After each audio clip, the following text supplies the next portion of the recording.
Thread lifting for me is the novelty of skin rejuvenation. It is one of my favorite treatments that can provide beautiful results for your patient, but also can be very challenging. In this course, you will learn all the necessary steps to achieve a nice result, but also all the different type of threads that we have in the market if you want to achieve a beautiful result.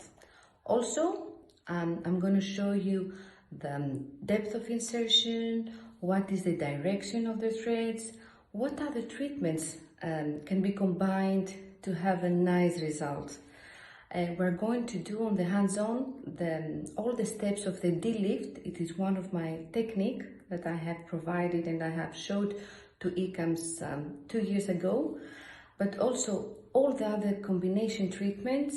We're going to do the hands-on with live patients. We're going to insert the different kind of threads either for the body or the face, because also we can have a nice results of skin tightening on the body.